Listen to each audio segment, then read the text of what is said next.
आज मी तुम्हाला tomato sauce instant कसा बनवायचा ते सांगणार आहे. तर तुम्ही यूट्यूबवर पाहिलेच असाल की व्हिनेगर त्यामध्ये टाकतात, तर व्हिनेगर मी वापरणार नाही. जेही घरचे इन्ग्रेडियंट्स आहेत, जेही घरी अवेलेबल साहित्य असतात, तर त्यापासून मी सगळं बनवणार आहे. कांदा घेतलेला आहे छोटूसा, त्यानंतर बघा दालचिनी थोडी घेतलेली आहे आणि 3 काळे मिरे घेतलेले आहेत, त्यानंतर लवंग 2 घेतलेले आहे, लाल मिरच्या 2 घेतलेल्या आहेत आणि त्यानंतर 6 टोमॅटोज घेतलेले आहेत आणि त्यानंतर लसण घेतलेलं आहे. 3 ते 4 पाकळ्या लसणाच्या घ्या, जास्त नका घेऊ. तुम्हाला जास्त स्मेल आवडत असेल, सॉसमध्ये जास्त स्मेल येत नाही सॉसमध्ये बाहेरच्या आपल्याला लसणाचा, पण मी जास्त टाकलेला आहे, आम्हाला आवडतो म्हणून. तर तुम्ही इथं फक्त 3 ते 4 पाकळ्या लसणाच्या टाका.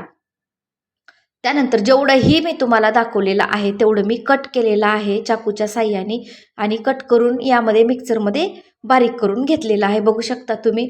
तर अशा पद्धतीनं आपल्याला पूर्ण बारीक करून घ्यायचे.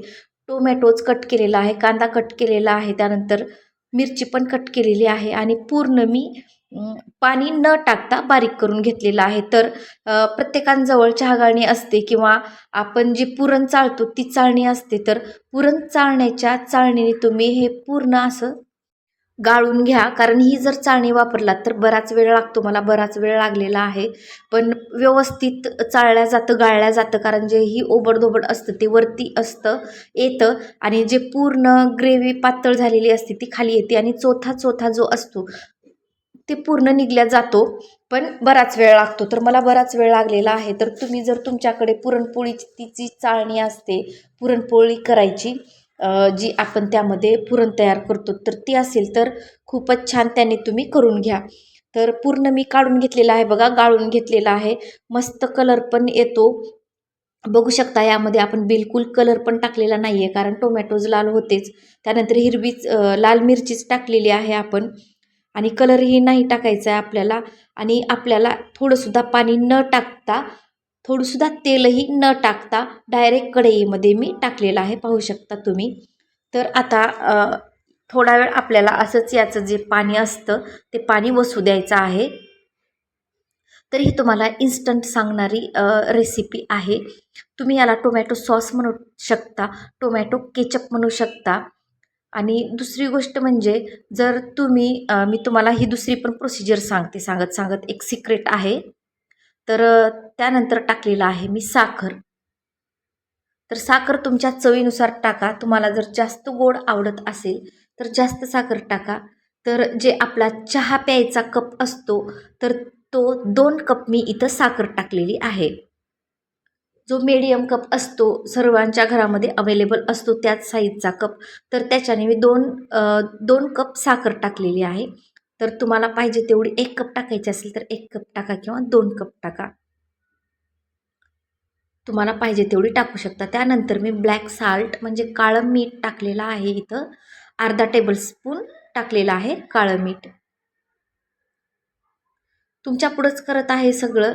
आणि त्यानंतर जे जाम असतो, अ, जे आपण ब्रेडला लावून लहान लेकरं जाम खातात, त्यांना मस्त खूपच आवडतो.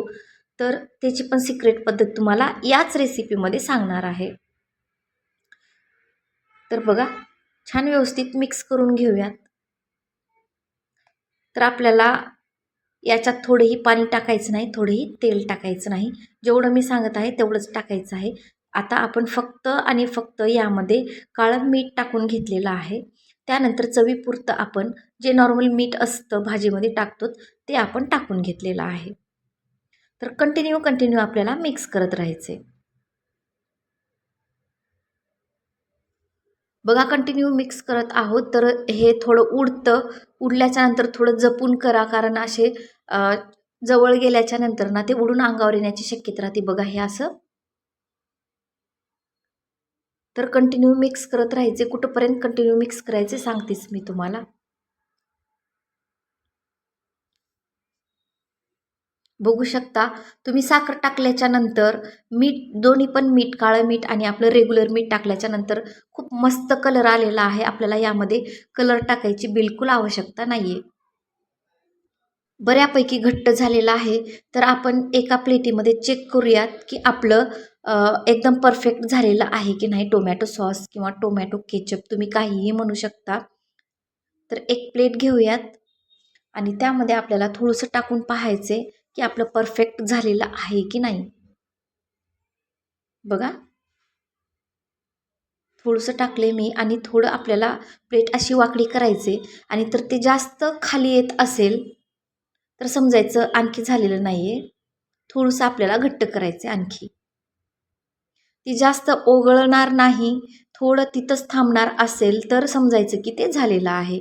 तर आपण आणखी बराच वेळ म्हणजे 5 मिनिट आपल्याला आणखी परत कंटिन्यू मिक्स करत राहायचे कमी आचेवर. तुम्हाला थोडी जरी मदत झाली असेल तर नक्की मला सबस्क्राईब करा. तुमच्या सपोर्टची मला खूप गरज आहे. आणि सबस्क्राईब करा, लाईक करा, शेअर करा, कमेंट करा. आणि हो, बेल आयकॉन प्रेस करायला विसरू नका, ज्यामुळे तुमच्यापर्यंत माझे नवीन नवीन रेसिपीज येतील. आपण यामध्ये विनेगर टाकलेलं नाही आहे, तर त्यामुळं हे जास्तीत जास्त 8 दिवस टिकेल किंवा 15 दिवस टिकेल. त्यापेक्षा जास्त दिवस नका ठेवू. फ्रीजमध्ये जर तुम्ही ठेवला तर महिनाभरही याला काहीही होणार नाही. तर मी चवीपुरतं परत थोडंसं पाहिलं आणि मीठ मला कमी वाटलं तर त्यामुळे मी मीठ टाकून दिलेलं आहे. तुम्ही चव पहा एकदा आणि मीठ टाकून द्या. तर इथं आपलं टोमॅटो सॉस किंवा टोमॅटो केचप झालेलं आहे. जर तुम्हाला जाम तयार करायचा आहे तर यालाच तुम्ही थोडं आणखी बराच वेळ घट्ट होजेपर्यंत थांबवा. तर मी थोडंसं काढून घेतलेलं आहे आणि थोडं मी इथं ठेवलेलं आहे जाम बनवण्यासाठी. बघू शकता बऱ्यापैकी घट्ट झालेलं आहे. हे बघा. तर रेसिपी तुम्हाला नक्कीच आवडली असेल. लाईक करा, शेअर करा, कमेंट करा, सबस्क्राईब करा आणि हो, कमेंट करायला आणि सबस्क्राईब करायला विसरू नका. तर चला भेटूयात पुढच्या व्हिडिओ. तोपर्यंत थँक्यू.